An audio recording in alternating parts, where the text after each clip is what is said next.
Assalamualaikum warahmatullahi wabarakatuh. Perkenalkan, nama saya TB Aryamanda.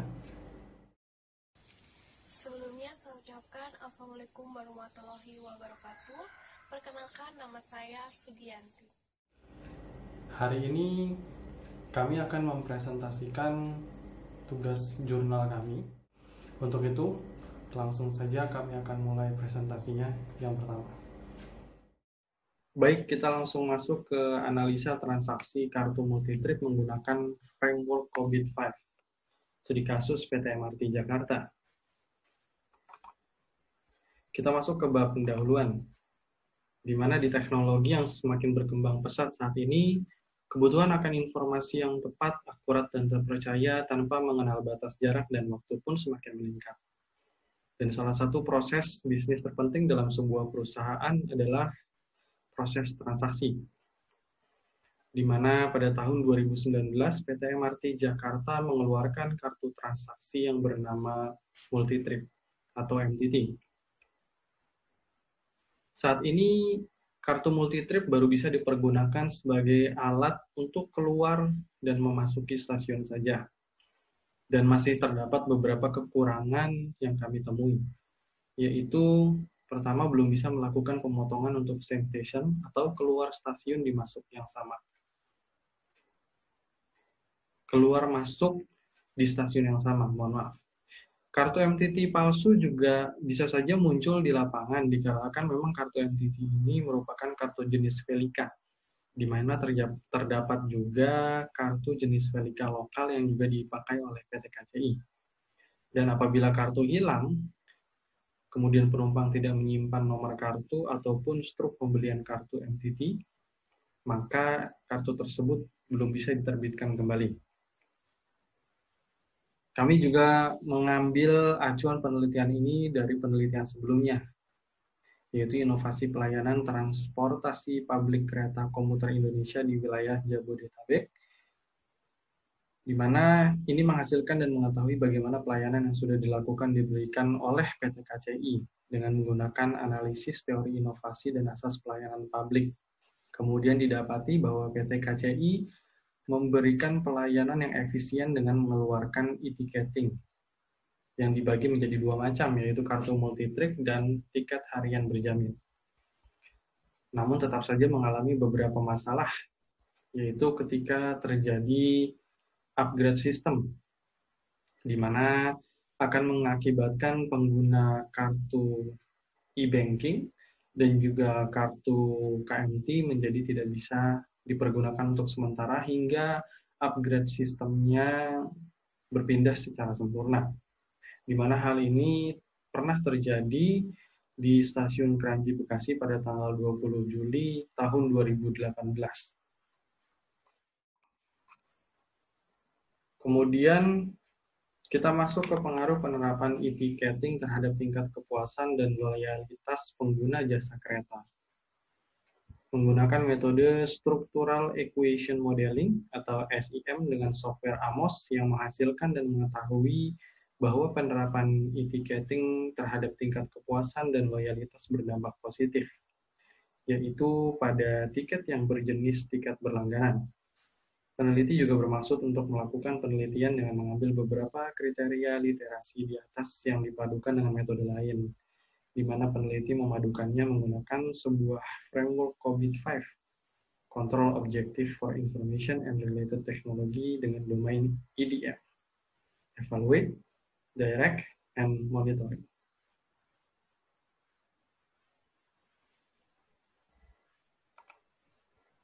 Kemudian kita masuk ke metode dan isi bahasan, di mana di sini kami akan menerangkan tentang COVID-5, evolusi COVID, prinsip kerja COVID, dan metode penelitian.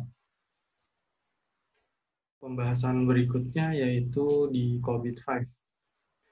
COVID sendiri terus mengalami perbaikan ke versi yang lebih baru, dan saat ini versi COVID berada pada versi 5, yaitu bernama COVID-5. COVID-5 tentu lebih sempurna dibandingkan dengan versi sebelumnya, walaupun COVID-5 masih mempertahankan model penurunan tujuan pada COVID versi sebelumnya, yaitu COVID 4.1.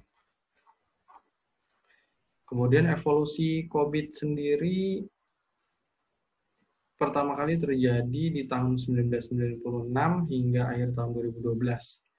Di mana pada tahun 1996 ini pertama kali COVID muncul, yaitu COVID-1 yang dikhususkan bagi para auditor.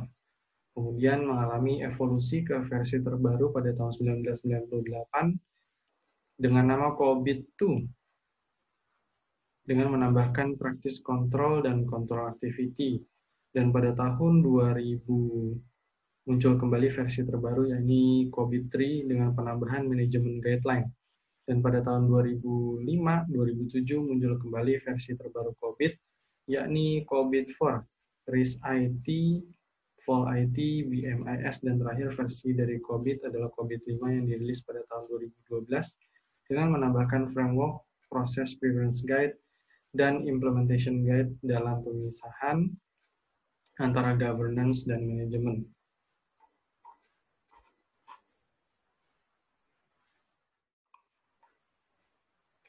Kemudian kita masuk ke prinsip kerja COVID-5. COVID-5 sendiri memiliki prinsip kerja, dan prinsip kerja pada COVID-5 adalah sebagai berikut. Pertama, meeting stakeholder needs, kemudian conferring the enterprise end-to-end, kemudian applying a single integrated framework, kemudian enabling a holistic approach, yang kelima, separating governance from management.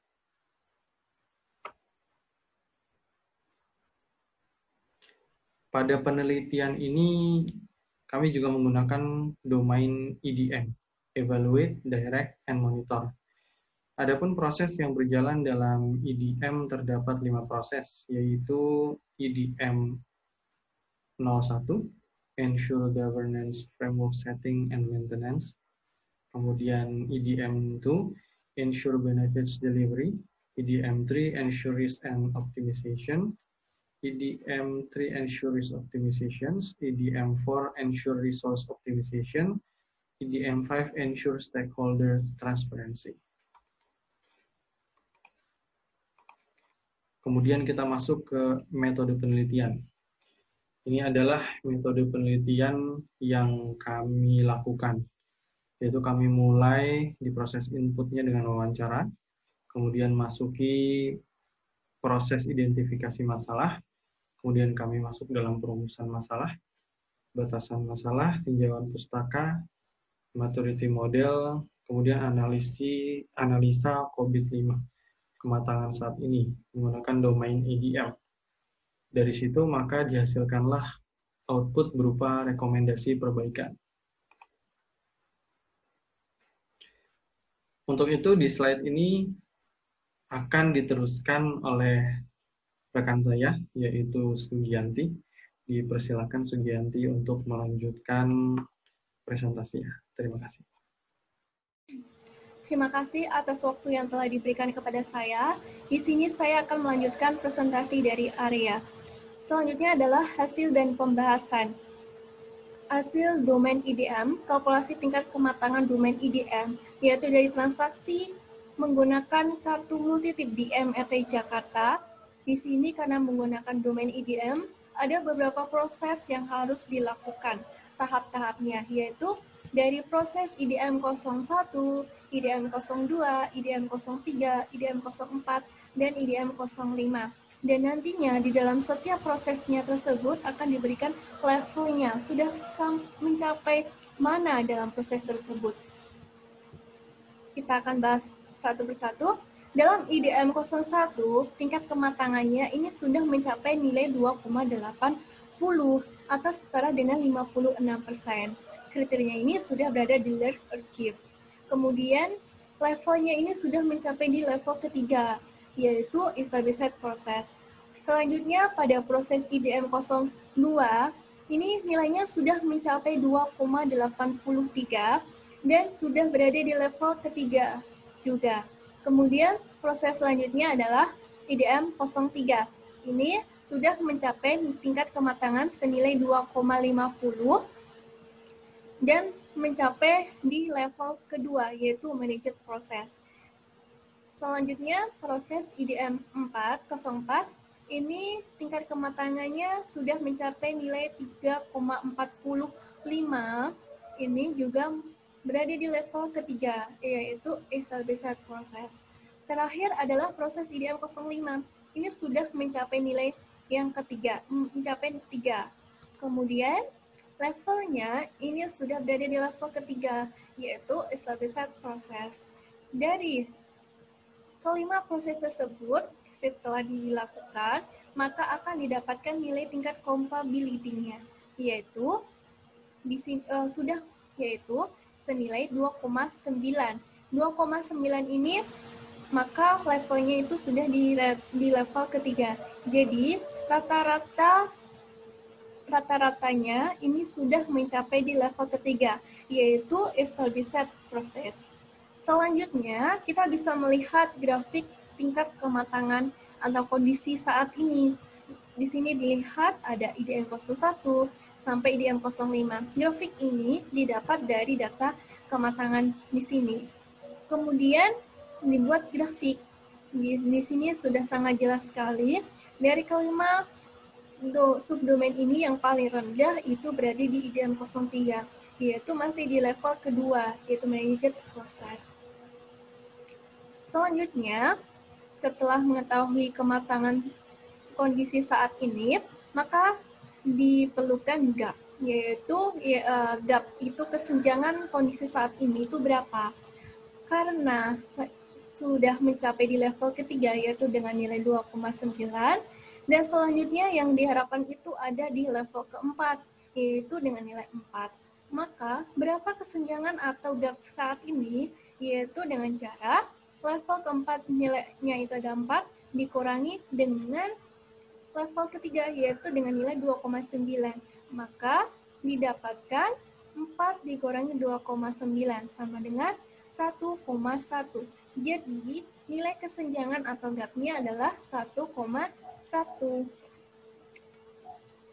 Selanjutnya adalah rekomendasi perbaikan. Dari hasil dan pembahasan yang sudah dilakukan tadi, maka penulis itu memberikan rekomendasi perbaikan terhadap transaksi sistem menggunakan kartu multitip di MRT Jakarta.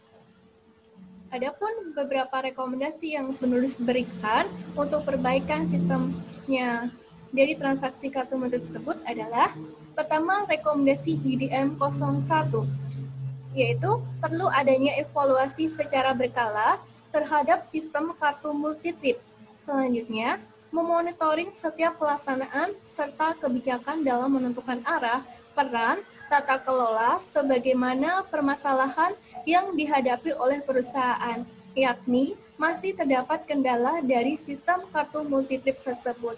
Selanjutnya, untuk rekomendasi IDM 02 adalah perlu adanya peninjauan nilai atau manfaat terhadap kartu multitip tersebut, yaitu mengetahui seberapa besar manfaat dari kartu multitip itu bagi perusahaan MRT Jakarta. Baik itu dilakukan secara harian, mingguan, maupun dapat dilakukan secara sebulan sekali.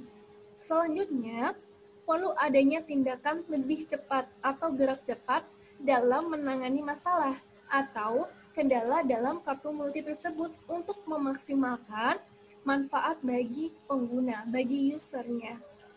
Selanjutnya, rekomendasi IDM 03. Perusahaan harus lebih melakukan evaluasi terhadap manajemen risiko untuk memastikan bahwa peran kartu multitip itu sudah sesuai dengan apa yang difungsikan, sudah sesuai dengan apa yang ditargetkan dari kartu tersebut. Selanjutnya, perlu adanya penguasaan lebih optimal terhadap sistem kartu multitip. Karena mengapa? Karena sistem ini baru pertama kali digunakan di Indonesia, maka perlu banyak pengoptimalannya. Selanjutnya, untuk rekomendasi IDM 04, yaitu perlu adanya pengoptimalan terhadap sumber dayanya, sehingga dalam kinerjanya itu cepat tanggap. Dikarenakan sistem kartu multitip ini dibeli dari negara Jepang, sehingga tentu saja perlu banyak penyesuaian. Selanjutnya, perlu adanya perekrutan tenaga ahli untuk harian lepas kontrak jika dalam sumber daya manusianya itu masih terbatas. Dan terakhir, untuk rekomendasi IDM 05. Pemerintah Provinsi Jakarta dalam melakukan koordinasi rapat dan pertemuan harus secara rutin untuk mengoptimalkan peningkatan transparansi. Jadi untuk meningkatkan transparansi itu, rapatnya itu harus dilakukan secara rutin, tidak boleh bolong-bolong. Selanjutnya adalah memonitoring setiap kinerja dari kartu multitip agar lebih optimal. Dan selanjutnya adalah kesimpulan. Kesimpulannya adalah kondisi saat ini, yaitu kematangan menggunakan domain IDM, rata-rata itu sudah mencapai di level ketiga, yaitu established process, sehingga proses sudah pada tahap tetap dalam perusahaan, sudah dalam implementasi proses. Dalam setiap subdomain, itu diberikan rekomendasi perbaikan yang nantinya bisa mempengaruhi sistem kartu multitip saat ini untuk menuju tingkat perbaikan serta kematangan yang ingin dicapai untuk meningkatkan proses kinerja yang lebih baik lagi. Dan rekomendasi yang disampaikan oleh penulis adalah berdasarkan COVID-5 dan juga mengacu pada fungsi dari governance, yaitu memastikan bahwa proses transaksi menggunakan kartu multitip di perusahaan MT Jakarta itu memberikan nilai tambah bagi perusahaan. Demikianlah presentasi dari kelompok kami. Apabila ada kekurangannya, kami mohon maaf yang sebesar-besarnya. Terima kasih, dan selanjutnya kami buka sesi tanya-jawab. Apabila ada yang ingin ditanyakan, kami persilahkan. Terima kasih.